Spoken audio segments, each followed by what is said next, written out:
Hello. Hi. Hi. Welcome to the next episode of the BRIO in the Box podcast. What are we going to talk about today? Today we're talking about getting injured and not getting injured. Mm-hmm.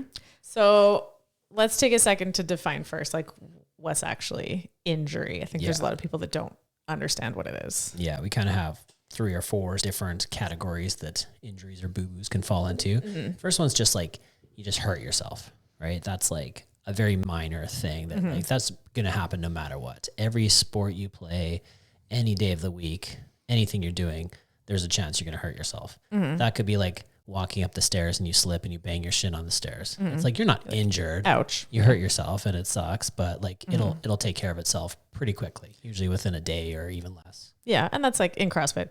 You rip your hands, you eat it on a box jump and rip your shin or whatever. It's like, that you're hurt and that sucks, but you're not like injured. Yeah. Just little aches and pains, or it's like even you finish a workout and you're like, my shoulder's like a little twingy or something, but then you wake up the next day and it's fine. You're like, okay, I just hurt myself a little bit, but not a big deal. Mm-hmm.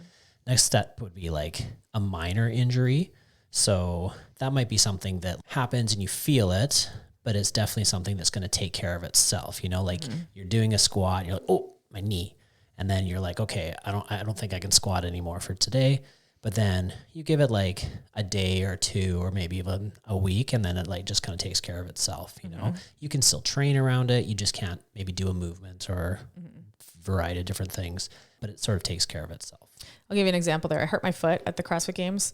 In one of the prep days on the judges team, we ran the Helen thing. A lot of times I was wearing stupid shoes that I shouldn't have run in. And I hurt one of the bones in the bottom of my foot. Mm-hmm. And it hurt for 7 or 8 weeks after. Obviously did something to it. But it didn't require medical attention. It got better on its own. It just required me being not an idiot and not pushing it too hard. So it was just like a few things I didn't do for a couple months. Lunges was one because I couldn't bend my back foot. Double unders, didn't want to put a lot of pressure on the ball of my foot. So that's like a minor injury. Didn't require me to take any days off training. Didn't require any medical attention. Yeah. Got better on its own. Just have to avoid a few movements or be careful with it or whatever. Yeah, just be smart. I did the same thing doing butterfly pull-ups at the CrossFit Games. I felt my lat go out, and this is like a injury that had happened before. And like, as soon as it happened, I could tell. And it's like, oh, nope, done. No more pull-ups for me today. And it took a while to recover, but I could still do plenty of other stuff. And I didn't need treatment. I didn't need surgery. It was nothing major. Mm-hmm. And then we'd move on to like chronic injuries. And these can exist for a few different reasons. People might come to CrossFit with a chronic injury from maybe an accident. Maybe they were in a car accident and some major injury that never fully heals. More often than not, we see it as like I have a bad knee, or I have a bad shoulder. And it's just like always bad and it's not getting any better. It's this like chronic pain, chronic limiter kind of thing. And it'll come and go. You'll be fine for a while, and then you'll wake up in the morning and be like, oh, my back is bugging me again. And it's just kind of back and forth. And it's not that you can't get rid of it. It's just that it tends to come and go and always cause you problems. Mm-hmm. And I think that kind of bridges us into the last one, which is a major injury. Mm-hmm. So major injuries tend to happen in acute something, like you blow your Achilles, or you rupture a disc in your back, or you rupture your bicep tendon, or something immediate and very bad happens. It requires medical attention, requires surgery, and requires time off from training. Yeah. And I would say that a lot of acute injuries are actually the final straw of chronic injuries that people didn't respect and attend to. Absolutely. So they were things that were brewing, and then all of a sudden there's that straw that breaks the camel's back. And now you went from a chronic injury to a major injury. Yeah. Couple examples of the major ones, like a few years ago, Brooke Wells blew out her elbow on doing a snatch, which was an acute thing. It happened on that snatch, but she'd had plenty of elbow problems before that, so it was kind of like that was just the final breaking point. Yeah. And then one that wasn't probably a chronic injury was when Krennikov broke his foot.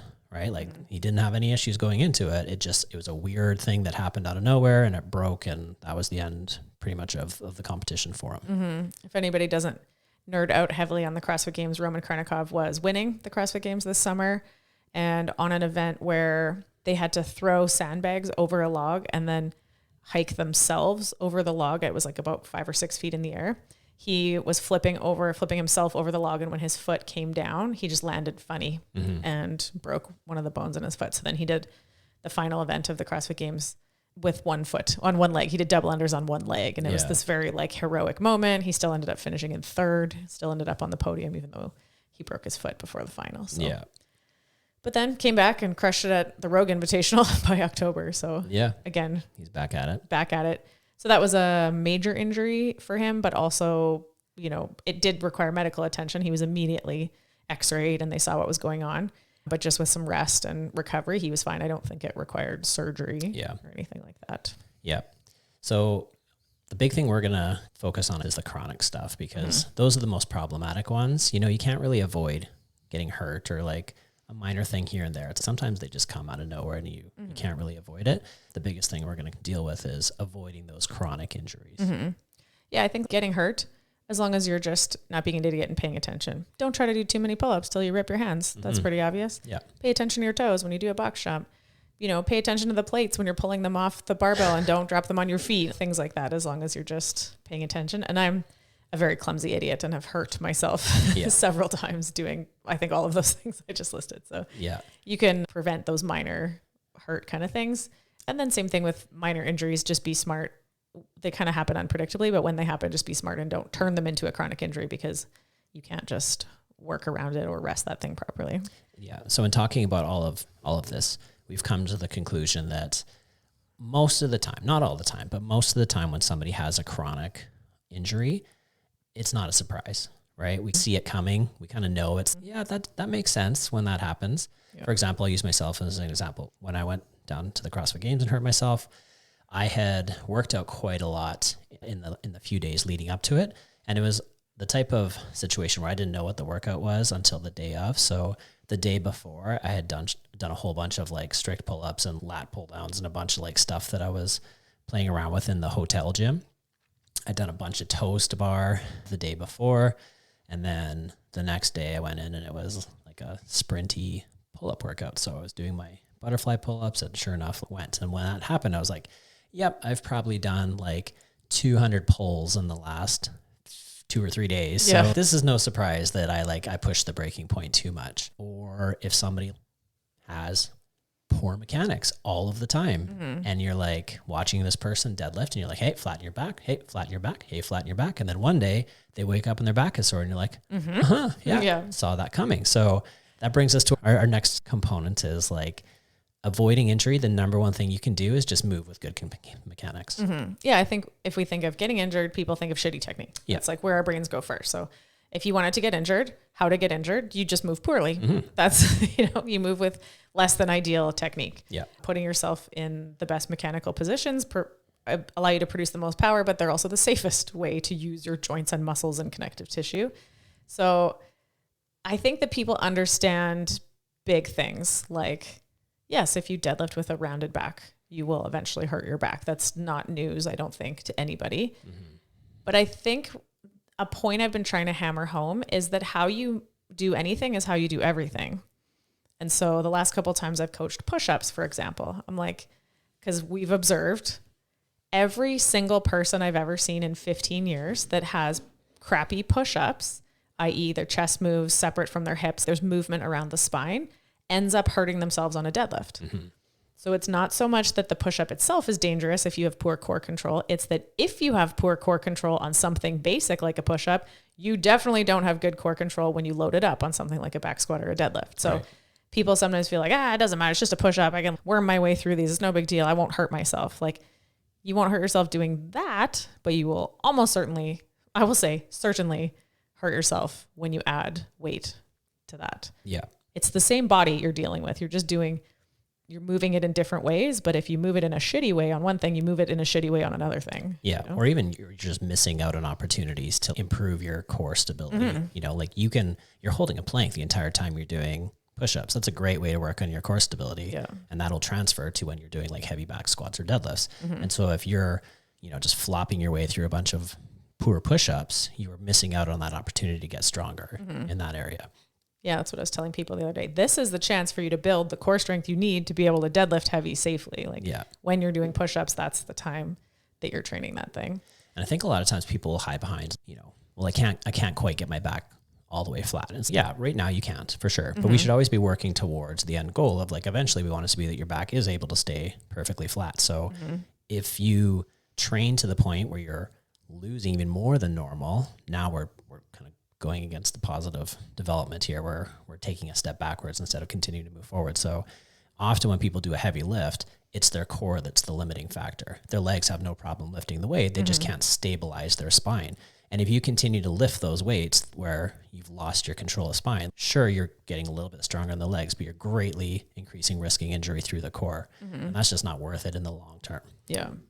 And there's lots of, we could get into the specifics of what are the most common ways that we see people have poor mechanics that result in chronic injuries. Shoulders, a lot of that comes from tightness, right? People that don't work on their proper range of motion of the shoulders.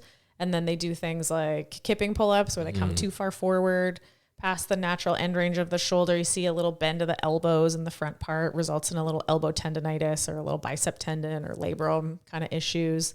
Certainly poor deadlift mechanics, like we talked about, poor core control, poor squat mechanics, right? Where you don't have good control of the knees, where the knees tend to cave in or they go too far forward.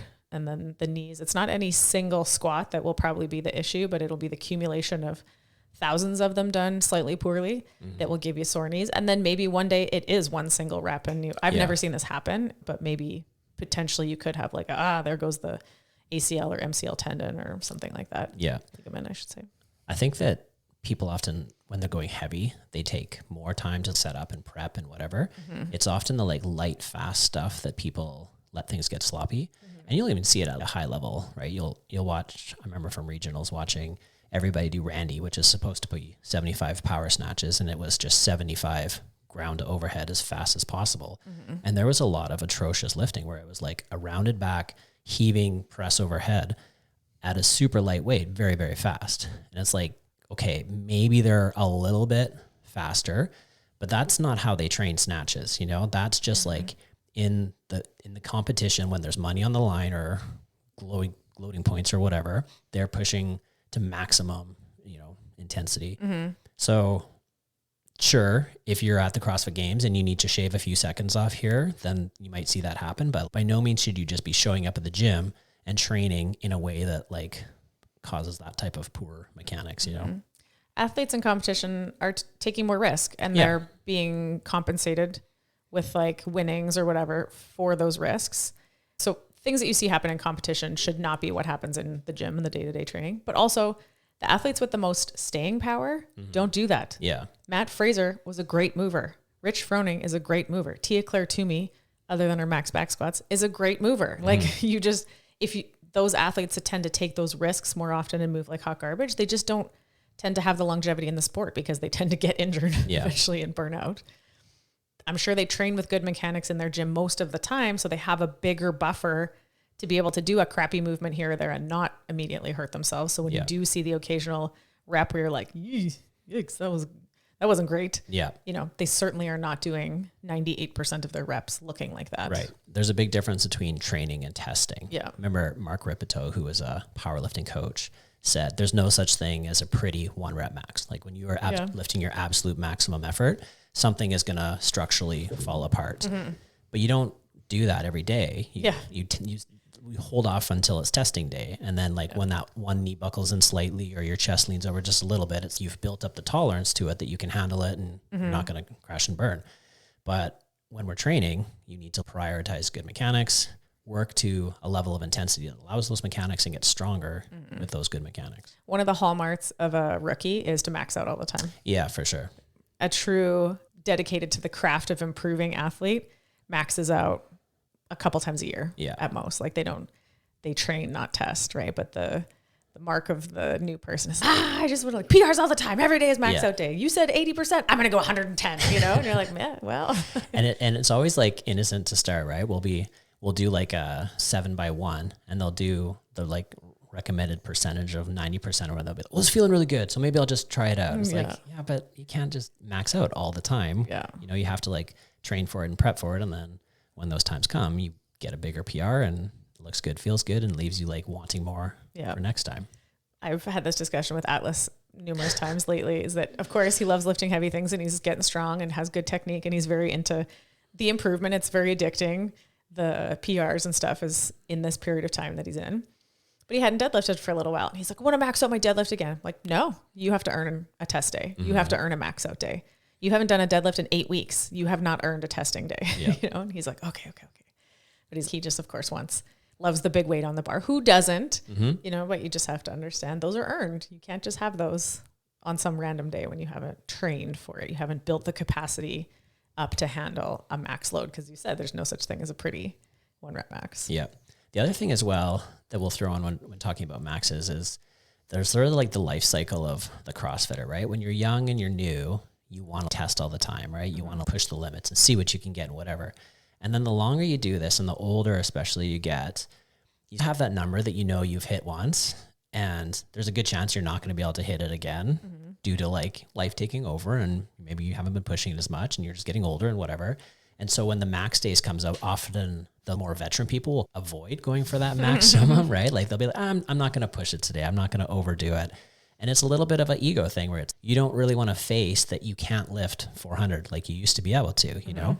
But then another easy way to get hurt is trying to still use those old PRs from 5 years ago when figuring out your percentages and stuff, right? Yeah. If we're supposed to do a 5x5 at 75%, and you're using a weight that you haven't lifted in 4 years, like that's going to be too heavy. So we need to be like aware of what our limits are when you know, using maxes as a reference number. Yeah, for sure. And I like keeping score in CrossFit is the best and the worst, for sure. Right? The fact that we track what's going on, very rewarding when things are going well, really depressing when things are not going well. But the whole CrossFit thing is check your ego at the door. Yep. We need to be able to live in reality of this is just as strong as I am right now. These are the right decisions for me right now. This is how I make good choices. And like, fuck, that's hard. But, you know, you have to know what is your current capacity. And then you have to train within and below the threshold of that current capacity. And the more you're just taking shots in the dark where you're like, my ego won't let me test a 1 rep max because I don't want to know the bad news. So I'm also just going to wing it with the squats or deadlifts I do in the training protocol because I don't actually know what my percentages are. That's much worse than if you could have just checked your ego and just tested properly, know your strength, and then train appropriately. Yeah. You would make much more progress. You'd have better longevity, less risk of injury. All that kind of stuff would be much better. You have what you've earned, right? So if at one point you've back squatted 400 pounds and then every squat Tuesday, you never go above 250, and then test day comes up again and you try to squat 400 pounds, that's not going to happen. You know, and you're crazy to think that it will. You haven't earned that. You've like taken it easy on the squats, and so your maximum potential is dropped, and that's just the reality of the situation. Yeah. Oh, this section we wanted to talk about was the obvious one of poor mechanics. Shoulders, back, knees, probably the big ones. Yeah. The knee is a hinge joint, and unfortunately it's like the middle child. It bears the brunt of what's happening above and below it. Rarely is the dysfunction of a painful knee at the knee. It's an inability to use your glutes properly to externally rotate to keep the knee tracking the toe, to keep it bending in the right direction, not sideways, but back and forth, or the ankle that's too tight and has to have some compensation and some twisting at the knee happens because the ankle is too tight. So tight ankles, poor hip function results in knee pain. So the problem is most often above and below. Same thing with the spine. Very rarely is the problem at the spine. It's at the hip, right? The hip is the big thing that's supposed to be doing most of the work. And when the hip does the work, when you use your glutes properly, then your spine doesn't bear as much of the load, right? So it's really important that we know that we have the right flexibility to be in the right positions and that we use the big movers the way we're supposed to. Don't make the little movers around the back and the spine bear the brunt, and don't make the knee take the brunt of poor hip function either. Right. And that like every rep matters, from an air squat to you picking up a 45-pound plate off the floor. Every rep that you do, picking up your kids off the ground and carrying your groceries from Costco and squatting to tie your shoes, like every rep that you do in your life matters. So the way you do one thing is the way you do everything. Yep. Move well. Yeah. And then if you have pain somewhere, that's a guiding light to tell you something. It's information. You're like, why does this hurt? What do I need to do about it? The answer is not, I'm going to ignore it. Keep pushing through anyway. You need to self-evaluate. Where am I moving poorly? Where am I applying too much intensity that I haven't earned? And then where can you apply your efforts better to prevent that from happening? There are situations where you move really well, but there's just a limit of the tissues to the amount of volume that they can handle. And so this is like what happened to you at the CrossFit Games, right? You have good pull-ups, you have good mechanics. You just had done too many and too close together, too many days in a row.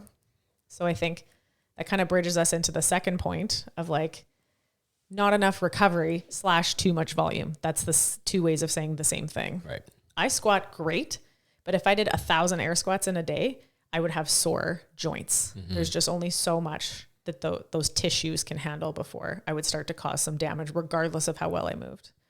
Yeah, I think that every tissue has its breaking point, and the most obvious ones are hand tears. When you first start doing CrossFit, often people will do like a workout with 30 or 40 or 50 pull-ups for the first time, and their hands are just mangled afterwards. Yeah.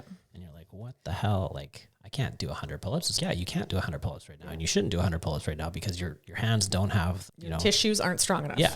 You have to build up a tolerance to that.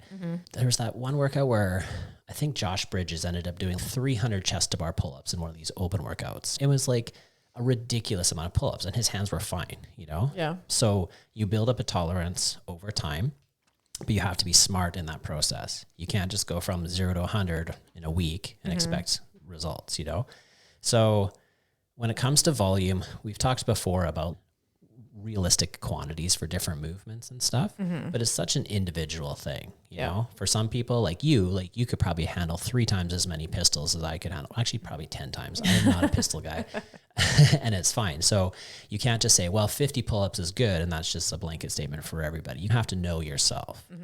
So generally, like, people can feel it coming, and I think, like we talked about earlier, that the keeping score is the best and worst thing, right? So if you're halfway through a workout and you can tell something's coming, it's like, well, switch it up. Like, who cares about the score on a random Wednesday workout? You're just training. Like, you're not testing anything. So let's make good choices and adjust as needed to finish the day on a positive note. Yeah. And that's a fine line and a difficult thing to do in the moment. What's the difference between you being smart and you just being a wiener and going like, this is getting hard. I don't want to do this anymore. I don't want to do burpees anymore. This is probably too many. I should switch to something else. You're like, no, it's just hard. You're just uncomfortable. That's fine. Versus if I keep doing pull-ups, I'm going to rip my hands. That's a different thing. And it's going to inhibit my training for the rest of the week. Those are kind of the questions you're asking yourself. Is there any marginal benefit to me from this point forward? If I do these extra 3 rounds of power snatches, is it going to make my back so sore I can't train for the rest of the week? Am I going to rip my hands and it's going to impair my training for the rest of the week? Like that kind of stuff. Those are the questions I ask myself all the time. I want to be able to work out tomorrow. What do I need to be able to do that? And, work out well. And I'll tell you, I quit workouts all the time. And like, for better, for worse, I'm sure there's some people that would be critical of that attitude, but I've been able to do CrossFit like pretty injury free for a really long time. Yeah. I've probably left some fitness on the table. There were times where I probably was being a bit of a wiener and could have pushed more, but like, in the overall, I'm pretty darn fit for someone that doesn't work out a lot. Yeah. And I think it's important to know like when to quit and then when just to switch it up, right? Like, I love the challenge when people come to me right in the middle of the workout and say, hey, my back is getting sore. What can I do instead? Yeah. And like on the fly, I have to be like, okay. And I'll think of something. We'll come up with something creative and allow you to keep doing the thing that you're doing, and you can still finish a workout. We're just not going to aggravate whatever's going on. Yeah. I think it's a good challenge for the coach to be able to think on the fly like that. So sometimes people come in and be like, my shoulder's a little sore, but I'm just going to try it and see how it feels. Like, okay, well, if it starts bugging you, let's switch to this, but let's not tough it out. Let's make sure that you're like being aware of what's going on. So yeah, you have to recognize when like I'm tired and my body is just mad at me because I've done too many burpees versus like my back is getting really hot right now and it's like right on one side of my SI joint. So that's not something you tough it out, Yeah. Versus my erectors are burning. It's well, okay, that's probably fine. Muscles are working. Yeah, good. Yeah. Everything's good. My legs are on fire. Cool. That means it's working. Yeah. But knowing the difference between discomfort and pain. Yeah. Joint pain, bad. Muscle pain, fine. Muscles should be working. Joints should not be hot, like you said. It's kind of like a slow burn is fine. And then that hot searing, like whatever, that's not good. And again, then you ask yourself, am I moving poorly? Am I just past my threshold? I'm going too fast or too many reps or too much weight. I'm exceeding my threshold of good mechanics. I'm not properly applying intensity to what I'm doing right now. Yeah. And then you just have to make the smart decisions. I think sometimes in a group setting, and it's a mistake, people feel like, I have to do what's on the board. Right. No, you don't. Or I don't want to bug the coach. Yes, you do. That's literally what they're for. Yeah. Their only job is to be there to help you get the best workout possible. So if nobody ever needed help, what would we do? That would be boring. Yeah. Right? So I know. give the coach something to do and don't get hung up on necessarily what's on the whiteboard. It's a framework, but that's individualizing in a group setting. Yeah. It's helping each person get the right thing for them. So let's say something is sore and you know that lifting a heavy weight isn't good, but you're ready to start incorporating that movement. Mm-hmm. The mistake that people often make is they will lighten the load, but then increase the pace, right? So let's say we're doing a workout where the average people that are going heavy are doing 6 rounds and you go way light and you end up doing 9 or 10 or 12 rounds. Now you're potentially doing too much volume, which is just as dangerous, sometimes more, than going heavy. Yep. Often when we go heavy, we take the time to set up strong and we really focus on positioning and being efficient and taking our time between reps. If you're just going light and fast, like we're doing Fran, then that's a completely different stimulus and you're not paying attention to what you're doing. Mm-hmm. So you're greatly increasing your risk of injury. Yeah. So even if you're going to go lighter, still go slow. You should not be doing more volume than the people that are going heavy. Mm-hmm. And you're taking this opportunity to practice good mechanics, not to just go fast and turn your brain off. Right. Yeah. So like we said, there's for each person and for each tissue, there's just a maximum amount of volume that it can handle. There's also, so that's like in the workout, in this hour of the day. There's also how many reps can your tissues withstand on a longer time scale in the week, in the month, in the year. They need, if you're going to break them down a little bit during the workout, they need adequate time to recover in between. So I really like to prioritize working at intensity. Intensity is earned through good mechanics, consistent training, consistency of those good mechanics, first rep to last, all that kind of stuff. So rest days are so that I can work at intensity the next day. Right. A huge mistake that we see CrossFitters make is doing constantly varied functional movement executed at high volume. Yeah. And it was all the way back to Greg. This is like the earliest days of CrossFit. Do not be impressed by volume, be impressed by intensity. I'm much more impressed by a person that works out 3 days a week, moves with really good mechanics and hits it fucking hard than someone that comes in 5 days a week and goes running and does sweat class and does all these things and then goes, I'm not really sure I'm not getting any fitter. You're like, because you're always working at a moderate intensity at high volume. Yeah. And we're back to square one of where we started 25 years ago of people doing less effective fitness. Mm-hmm. I think that for a lot of people, training, working out, it's for their mental health, it's to de-stress, it's to feel better. And that's awesome. That's great.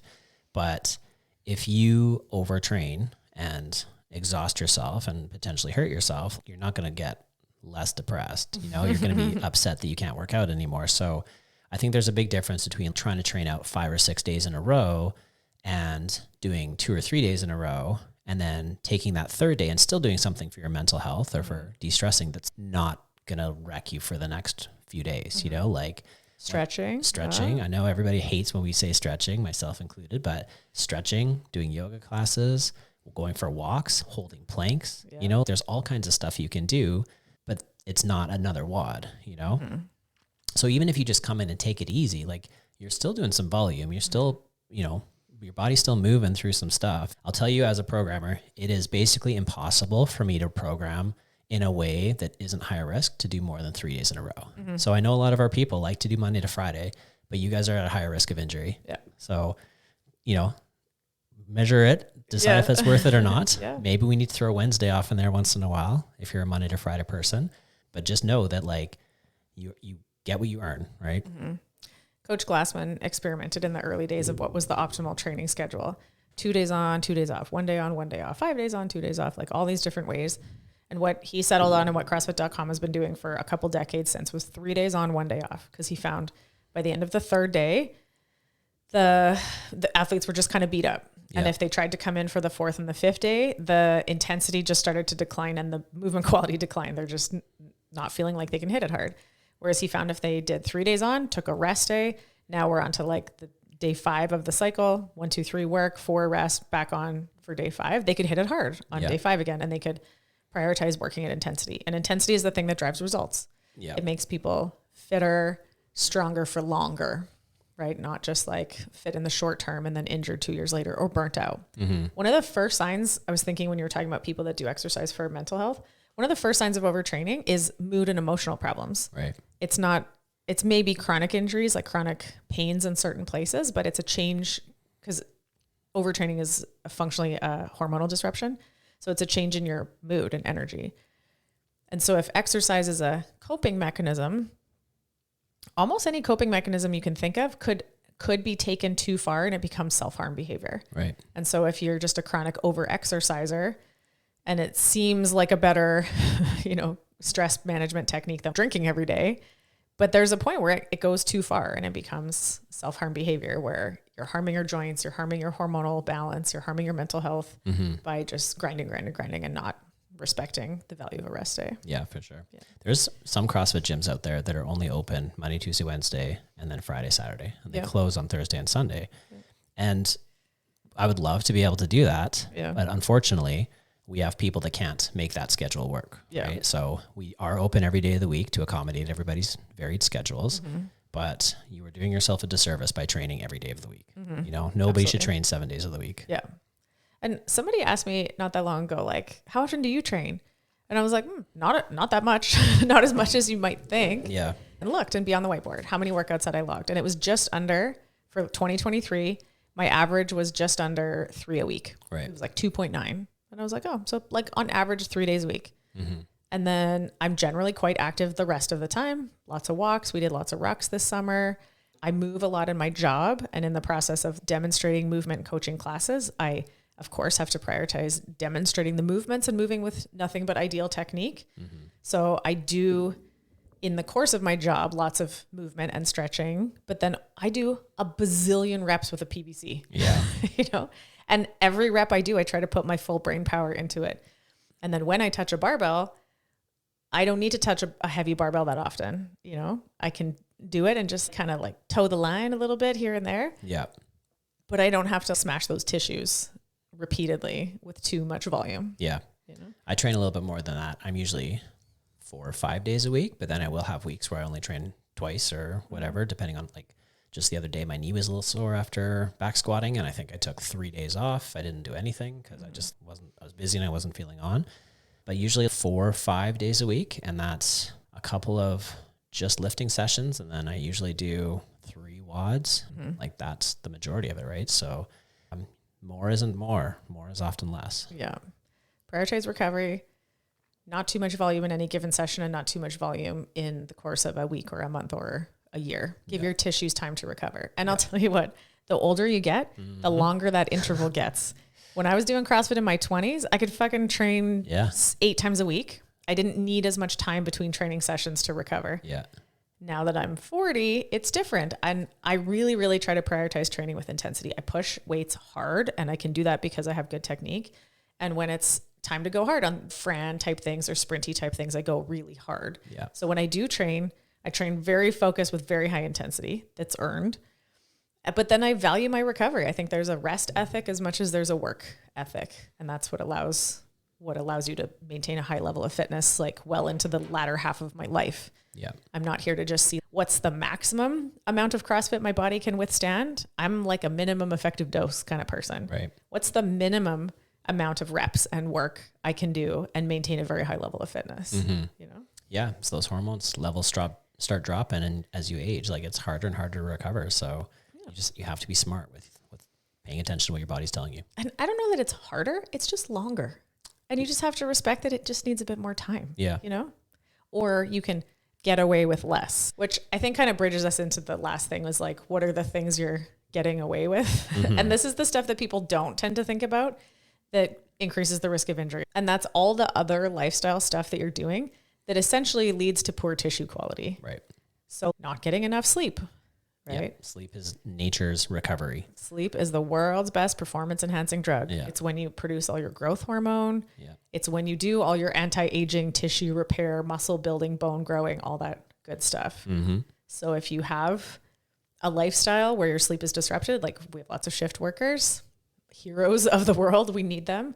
But you just have to understand that you're taking away from the recovery side of things. You're going to need more rest in order to be able to train at intensity. Yeah. The interval of how often you can train at intensity is just, it's going to be longer. If you just have bad habits of staying up too late and scrolling your phone or watching Netflix, and you're impairing your recovery process because you just have bad sleep hygiene, well, that you can just deal with. Yeah. And I think that, let's say we're doing a 1 rep max snatch the next day, and you're excited for it and you're ready for it and you want to go do it, and then you just have a horrible sleep. Well, maybe today's not the day to be maxing out a snatch, you know? Maybe you have to be like, I'm going to keep it at 70% or less, and I'm just going to do some volume because I only got 2 good hours of sleep last night and I feel like shit. And then that's fine. You can still work out. Just don't expect to be able to apply the same level of intensity with the same level of safety as if you were well rested. Yeah. If you're coming off of one night in particular of poor sleep, just your coordination is worse. Like your ability to fire your motor neurons in the right order is going to be worse. So then, like you said, if you're trying to do something that's like a very high coordination movement, like a 1 rep max snatch, just know that you're not going to be as sharp. You're not going to be as precise. And maybe that's not the day to try to apply maximum intensity to that thing. They did a study where they measured people's reaction time, and at 18 hours, if you're awake for 18 hours, your reaction time is delayed the same level as having a 0.05% level of blood alcohol, which is like, problematic. But if you're up for 24 hours, it's the same delayed reaction time as being like over the limit for driving, and you shouldn't be on the road and that sort of thing. So, if you are a parent and you're up all night with your kids, or you're a shift worker and you did a 24-hour shift or whatever, it's like the last thing you need to be doing is things that require a ton of focus and a ton of precise movements. So just be smart when you're making your decisions. Yeah. I always try to have at least one really heavy day in the week. Like I said, I prioritize applying intensity, and that's the day I apply load. I almost never do those on days that when I've slept less than 8 hours on purpose. If I was like, oh, I had to be up early today and I slept less than 6, I don't go heavy. That's not my heavy day. And I try to save it for when I'm more precise. Then there's all the other things that go into, it's kind of like two sides of the coin. So they're increasing inflammation of your tissues, glycation, all that kind of stuff. And then they're also inhibiting the repair process. And that's like the diet type things, and alcohol. Yeah. Alcohol ingestion within 24 hours increases your risk of getting injured for a number of reasons. Again, same impairment of coordination and like motor neuron sequencing. So you're just more clumsy. And also you're super inflamed. And so then your tissues, like I don't drink very often, a few times a year maybe. And the next day I'm always like, God, my knees are achy and my elbows hurt. I'm like, what is going on? It's just inflammation. Yeah. And so those tissues are more susceptible to injury if you try to push it on those like drinking days or hangover days or whatever. Yep. So if you've been at the lake in the summer and you've been drinking and then you go to do something, just be careful, right? Yeah. And then of course there's the injuries that happen during drinking. This is years and years and years ago. A guy, after several beverages, thought he could do a handstand on a pool table and could not, and absolutely wrecked his back. Yeah. Falling over the pool table. Yeah. So obviously there's things like that. Don't do dumb shit. Yeah. That's why we can never have a party at the gym. No, right? Because not at the gym. Because you can't get a bunch of drug people together with equipment readily available. Yeah. Watch what I can do.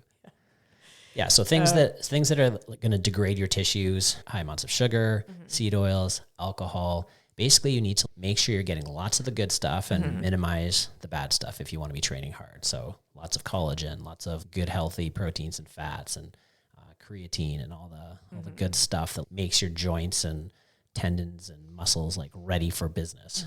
And then minimize the stuff that's just stripping all the good stuff away. Yeah.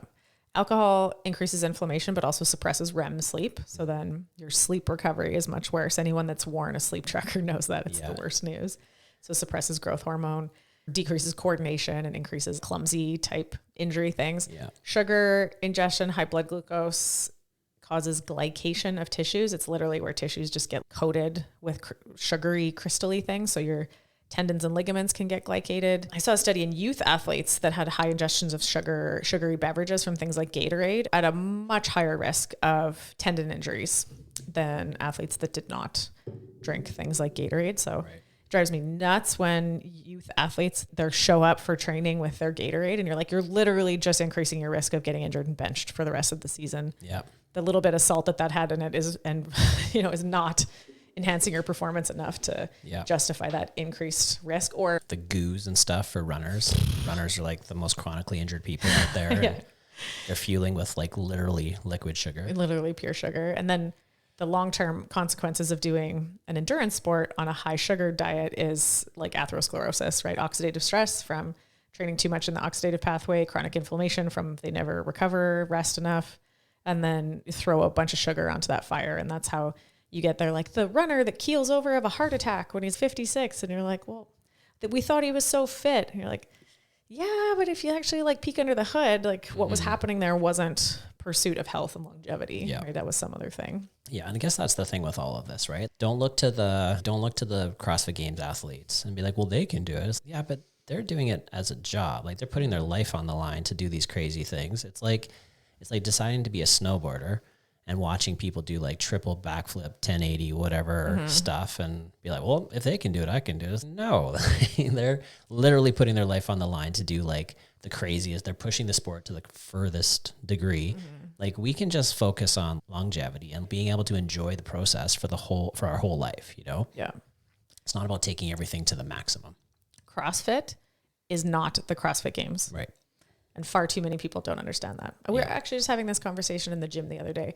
And there's this kind of debate about, is the CrossFit Games good or bad for the perception of what people in the world think CrossFit is? They see things happening at that level and they think, oh, I could never do that. So it looks way too intimidating for the average person.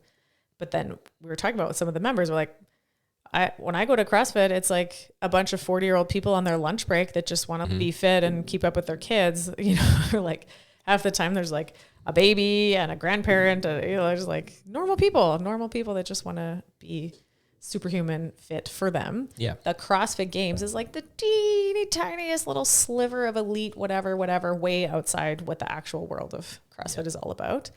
But then way too many people in the CrossFit world think that they are that. Yeah. They're like, well, Matt Fraser eats Snickers and drinks Coke, so I need to eat Snickers and drink Coke. You're like, no, you don't. You're not Matt Fraser. And he did that for a short period of time on game. Like people don't understand the context of it. You're like, that's not permission to just eat Snickers all the time, every time you work out. Yeah. That was like a game day strategy, something that he's a professional athlete being compensated to take that risk. And he's aware that that's a risk to his long-term health to do that. Yeah. And look at the masters athletes at the older groups, like they're literally held together with tape and equipment. By the end of the weekend, they're wearing a belt for a row. They're so destroyed by the end of that week. And like those people are so chronically injured. Everything is wrong with them. It's just, is that really worth it? I mean, maybe for them, sure. For me, I don't know. It's just not. Yeah. That's not what I don't want to like hobble everywhere I walk because I'm so banged up all the time. So, I would rather pay attention to what's going on now and make good choices and not worry about today. Let's worry about the week and the month and the year and focus on getting better in the long run. CrossFit has the sickness, wellness, fitness continuum that we've talked about lots of times.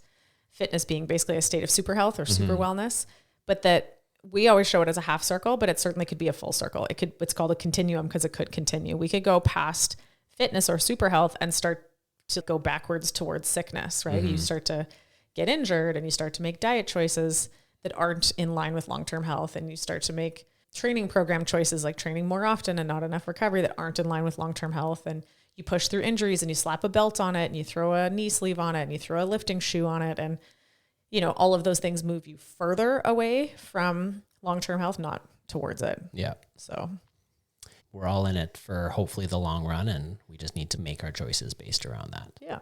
That's what we do. We do fitness for the long term, for life. Okay. So how to get injured. How to get injured is to move with poor mechanics on all movements, not just the heavy ones, and especially the lighter, easier ones. Just as sloppy as possible, go super fast. Yeah. Not even as sloppy as possible, but even slightly sloppy. Even 5% off is going to catch up with you at some point. If you're prioritizing speed over, anything else, then you're probably not moving. If you're applying intensity you haven't earned, Yeah. because you don't have good mechanics or consistent training. Yeah. I think asterisk, something that I haven't highlighted there, I've said consistent training a few times. You can't take 3 weeks off the gym and show up and do Murph. Right. You're going to hurt yourself. You're probably going to get rhabdo is how you're going to hurt yourself. You know, you can't, like Atlas, not deadlift for 8 weeks and show up and max out your deadlift. That's intensity you haven't earned through consistency. We think consistency means, oh, you have to move well all the time. Yes, but you have to show up to the gym consistently too. So as much as we were talking about, there's one cohort of people that don't take enough rest days. There's another cohort of people that are so sporadic that there's too long between training sessions. There's a just right Goldilocks zone. Shouldn't train 5 days in a row. Also shouldn't train 5 days in the month. You know, like somewhere in the middle. 3 to 5 days a week is ideal with the rest days sprinkled in between. But if you're that person that tends to have these long gaps, then you got to know when you come in, you have less intensity that you're able to apply that day. So we got poor mechanics. We got not enough recovery. Let's throw in too much recovery, too much rest time, and too much volume in a day, in a week, in a month, just training past the capacity of your tissues, just too much. And then all the lifestyle factors, not sleeping well, drinking too often, poor diet, too much sugar, too much processed food, refined carbohydrates, seed oils, not enough of the collagen building amino acids, the B vitamins you need to make energy and make DNA, the proteins, the quality amino acids you need from animal foods, the healthy fats, the saturated fats you need to make your hormones like testosterone and estrogen, and keep all of your tissues nice and soft and supple and with lots of capacity to handle volume and movement and all that kind of thing. Right. Okay, so that's it. How to get injured. How to get injured. Move like shit, train too much, eat like shit, sleep like shit. You only get one ride. Take care of it. To not get injured, move well, be consistent, value recovery, eat well, sleep well. Yeah. There you go. Easy peasy. Easy. Thanks, guys. See you in the next one.